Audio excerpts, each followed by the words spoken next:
Hirapan ka, tama yan. Kasi pinili mo tong negosyo natin. Diba?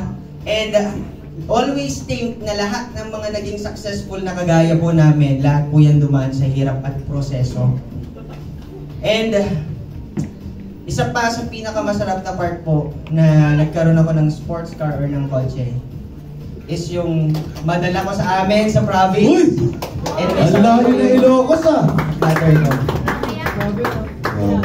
Kasi I believe marami po dito ang hindi pa po nakakagawa ng ganito. Tama? And sobrang sarap po sa feeling na umuwi, na umalis ako from province, nakabus, umuwi naka-sports car. Sarap yan sa feeling. Diba? And marami po ang mga tumanda na hindi pa nagawa sa pamilya yan. Kaya now that you are seeing this, make it be a sign for you na gawin mo rin to sa magulang mo. Kaya guys, I am encouraging each and every one po sa atin na mas sipagan pa natin araw-araw. Mas itodo pa natin araw-araw. Diba? Kasi, ito sabi ni Boss Carl na pinaka-tumatak talaga sa akin.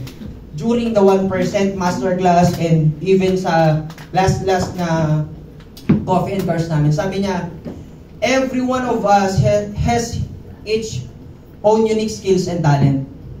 But you need the right stage to perform, sabi ni Boss Carl. And praise God, kasi I can say that all of us is in the right stage right now. That's why we choose JC. Kaya pag ikaw, you are already on the right opportunity. Kailangan mo na lang talagang itodo at hatawin. Kasi minsan, eto guys, tip ko lang po sa inyo. Gusto niyo po ba ng tip? Yes! Paano ko nakuha yan ng mas mabilis? Yes! Kasi we have this kind of goal. Sobrang laki, sobrang taas. Pero ang problema sa marami, eto lang ang meron ka. Malaking pangarap lang. Alam niyo kung ano yung kulang? Ano? Kailangan yung i-break down yung malaking goal into small steps. At yun yung gagawin mo araw-araw. Paulit-ulit, araw-araw.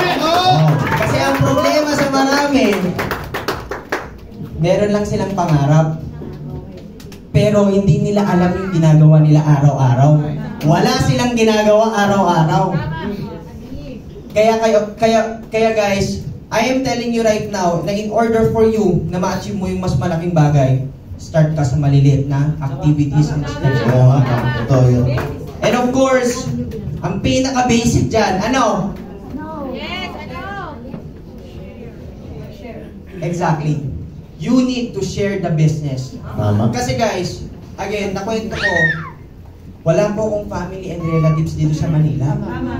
Tama. Paano ko nagawa, paano nangyari sa akin na walang kakilala at relatives dito sa Manila, kumita ng malaki at nag-sports car.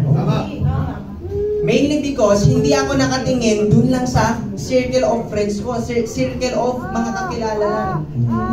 Pero tinignan ko yung mas bigger picture na mas marami akong mga taong hindi kilala kaysa sa mga taong kilala ko. And gusto ko lang pasalamatan din yung mga international partners natin, ayan, na mga nagtulungan sa atin.